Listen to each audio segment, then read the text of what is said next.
Happy Homebrew Wednesday. Yes, it's that time of week again.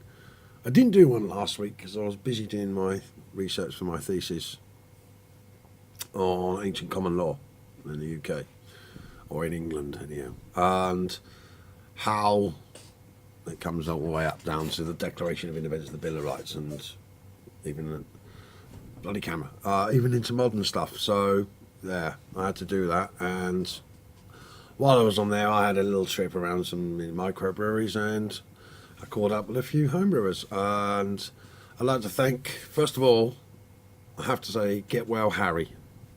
Harry Brew 69, get well. He wasn't well enough to meet up with me. If it carries on, Harry, get and see a doctor. Yeah, but I did meet Gemma, and she came. I turned up there to go to the shop the next day. I was going to try and pick up a couple of the beers, and Gemma happened to be there, and yeah, so I got a few of Harry's beers from Isle Valley Brewing, which I'll be doing reviews on, and I spent about a good 10 minutes chatting to Gemma, so that was good. I met up with Chris as well. I had a couple of drinks with Chris, and so that was a pleasure to meet him. So big shout to Chris Frog, and if you get over, I'll put a link to his channel as well. There it is. So I met up with Chris, then I went to York, did my bits in York, and then gutted that the Viking Centre, the Jorvik Viking Centre, unless you want to go on a quick Disney ride, they've changed it so much. Many years ago I went up and we had some fun, and we spent 2 days there, literally. Absolutely hammered, but compared to now, I was gutted, honestly gutted. It's a Disney ride, and then some artifacts, and before they had just the cabinets of artifacts, and yeah, so I wasn't really impressed with that.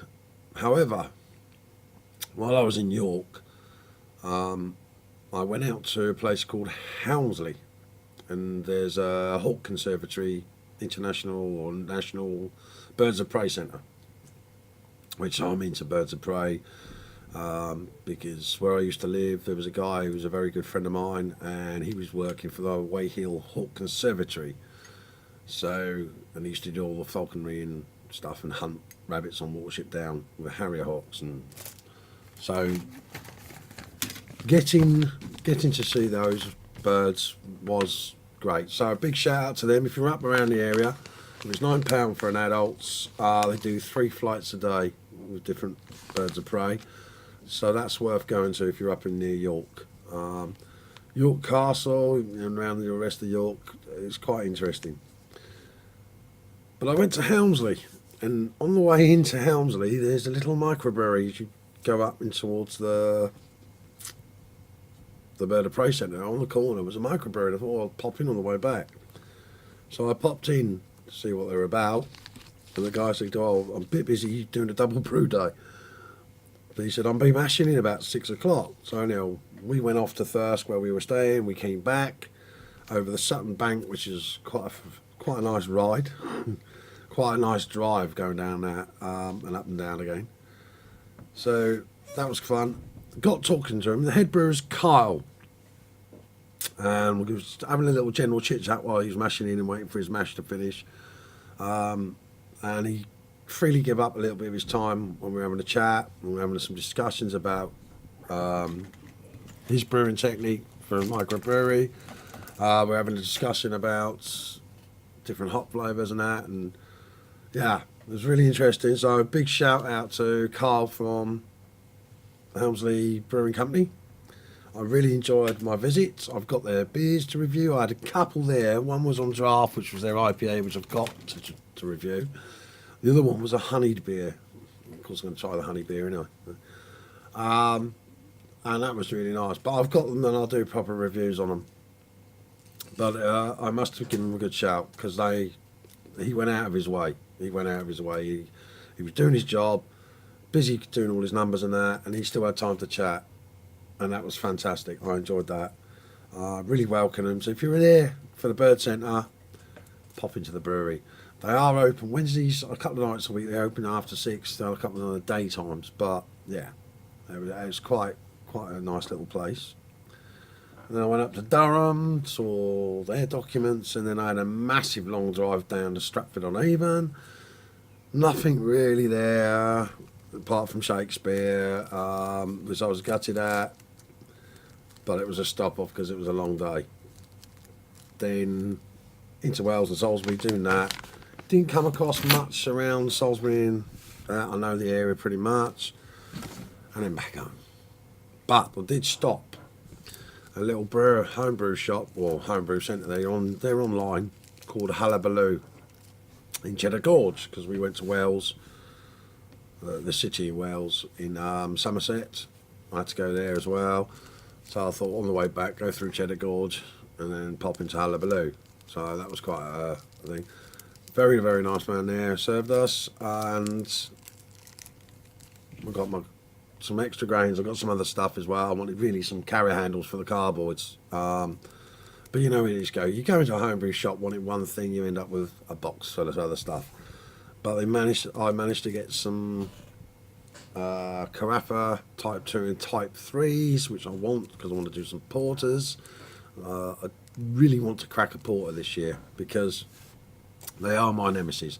I don't know if it's the water down here, but I managed to get some Carafa now, and I really am going to try and crack a porter this year. My porters don't come out very good. I don't know why. Maybe it's the water. I think it's the water because it's so chalky and alkaline.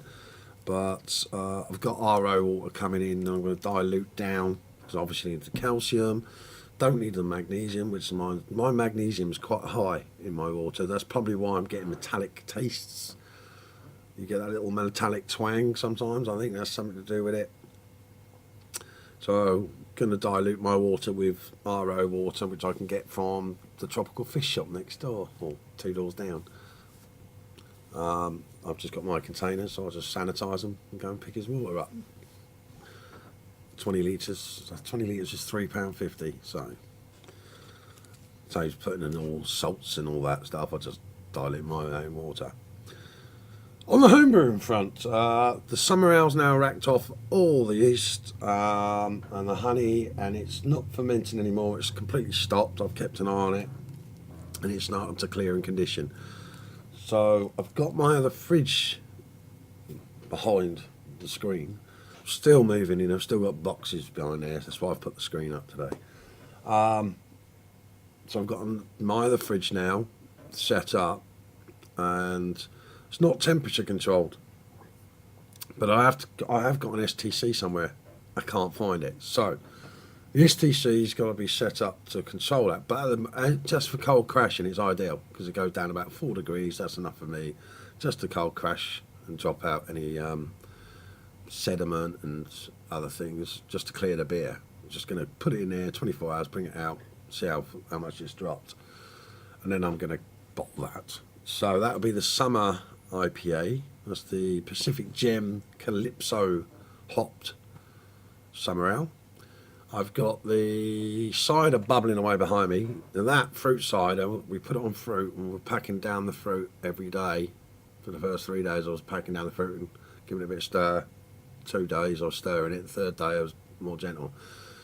When I come back, a lot of the fruit had dropped, but there was still some on it, and I think the cap might have stopped the CO2 releasing, therefore slowed down the fermentation.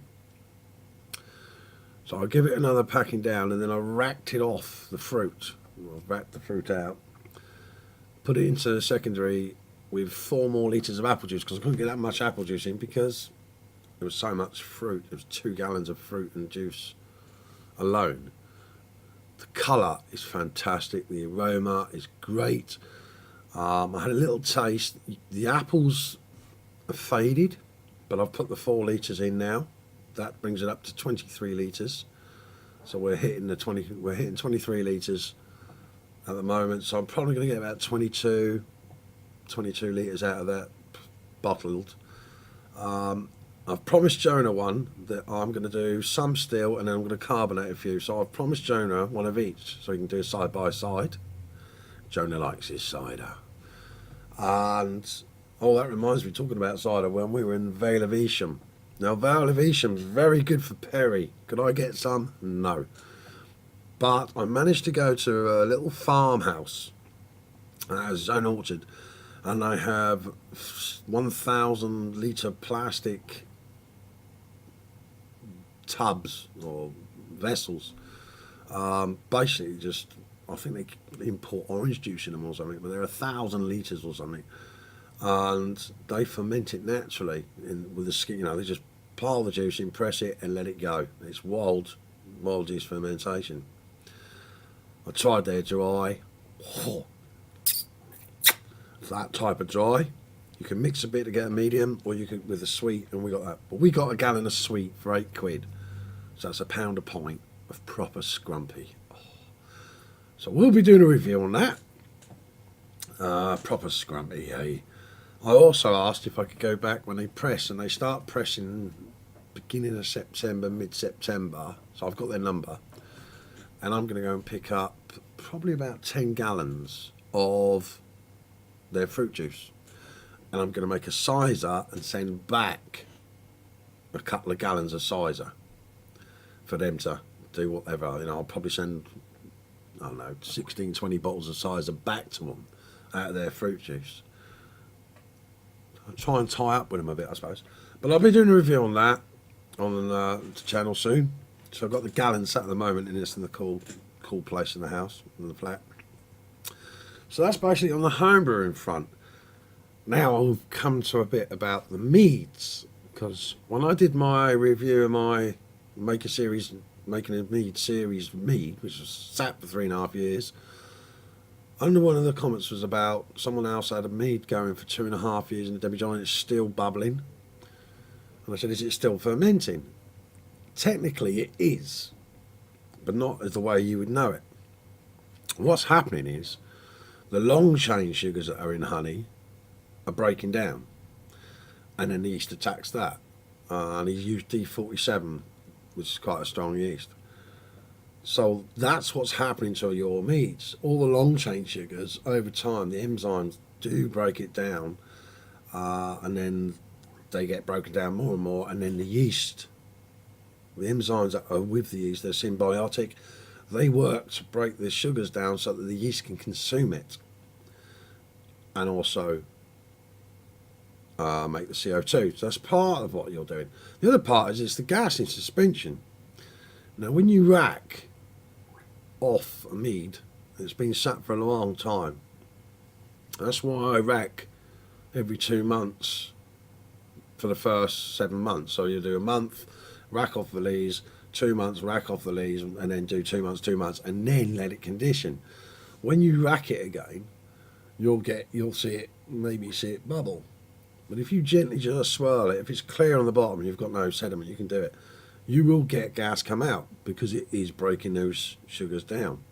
So if you rack it, you will expel the CO2, which helps with the aging process. So to the person who put the comment on, I forgot his name, which I'm sorry because I had it in my head just now. If you rack it very gently, if you've got CO2, give it a quick squirt into the demijohn you're going to rack it into. But if you rack onto the seat and then racking, you won't oxidise it. But if you're very gently and let it swirl round, so I always bend my tube round so it does agitate it, it will naturally degas. That will help with your aging.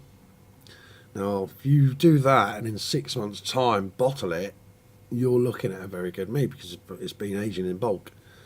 So I would give it another 6 months, rack into it, final 6 months, and then bottle it up. That would be my advice.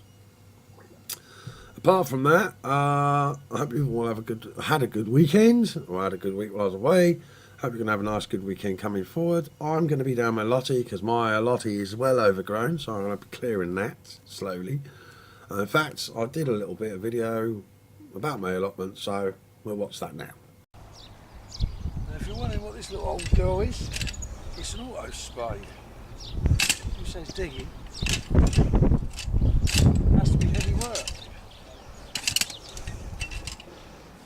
Back breaking seat, I'll tell you, it saves the back a lot.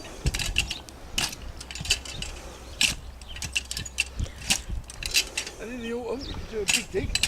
You can flick it right up. And spin. Flick it.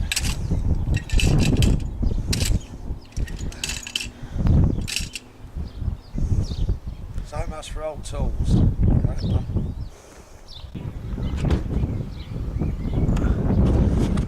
That's the old control tower. Tangmere Airfield. Yes. During the Second World War, I used to fly over the old OS MI6 Spade, like, you know, the resistance and all that. And while they were there, the guys that were French that were over here fighting for the Brits in the Second World War, they wanted garlic, and they'd arranged to have 2 sacks of garlic. So when they dropped the bloke down and landed, as the bloke got out, they threw 2 sacks of garlic in. And that's the original strain of garlic. It's silent white apparently. But yeah, the garlic came here in Tangmere Airfield. So, a bit of culinary food history for you. Anyhow, I think it's time for a beer. I think that should wrap it up. So, until next time, cheers for now.